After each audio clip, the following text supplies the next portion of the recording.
అభివృద్ధిలో no politics, రాజకీయాలకు తావు లేకుండా ఎంఎస్ఎంఈ కొత్త పాలసీ, ఉద్యోగ ఉపాధి అవకాశాలతో పాటు ప్రభుత్వానికి సంపద, వ్యవసాయాన్ని మనవద్దు, అగ్రికల్చర్ మన కల్చర్, వారి కుటుంబ సభ్యులు ఉపాధి అవకాశాల వైపు మళ్ళాలి. స్కిల్ వర్సిటీకి ఇండస్ట్రీస్ నుంచి 500 కోట్ల ఫండ్, విద్యా విధానానికి పరిశ్రమల అనుసంధానం, మ్యాన్ వేడ్ పండర్గా మూసి అభివృద్ధి. ఈ మూసి అభివృద్ధి 150,000 కోట్లు మాత్రం ఖచ్చితంగా స్కామ్ చేయబోతున్నారు. అండ్ అట్లాగే మూసి రివర్ ఫ్రంట్ చైర్మన్గా ఎవరుండే, గత ప్రభుత్వంలో సుధీర్ రెడ్డి ఉండే, ఎల్బీ నగర్ ఎమ్మెల్యే సుధీర్ రెడ్డి ఉండే. అయితే బడ్జెట్లో కొన్ని వేల కోట్ల రూపాయలు ఈ మూసి రివర్ ఫ్రంట్కి బీఆర్ఎస్ పార్టీ ఇచ్చింది.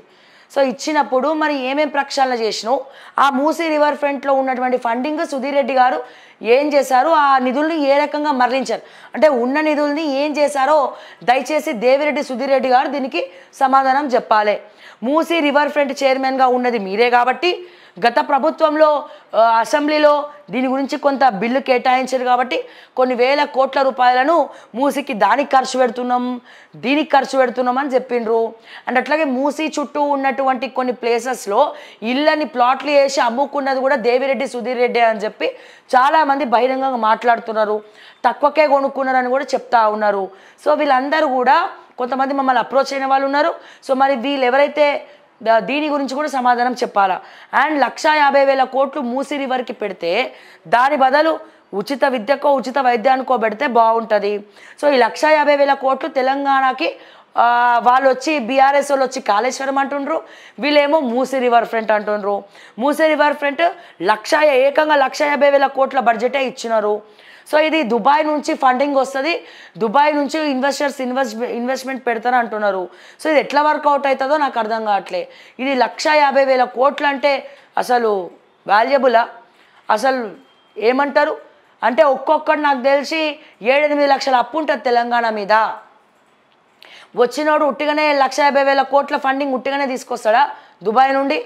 కాదు కదా. సో ఇది ఏ రకంగా, ఇది కేవలం దోచుక తినడానికే 150,000 కోట్లు అంటున్నారు. కాళేశ్వరం పెట్టి ఎవరు దోచుక తిన్నారో అందరికీ తెలుసు. ఇప్పుడు కాంగ్రెస్ వాళ్ళు వచ్చి 150,000 కోట్లు 150,000 కోట్లని మొత్తుకుంటున్నారు. ఏం చేయాలి?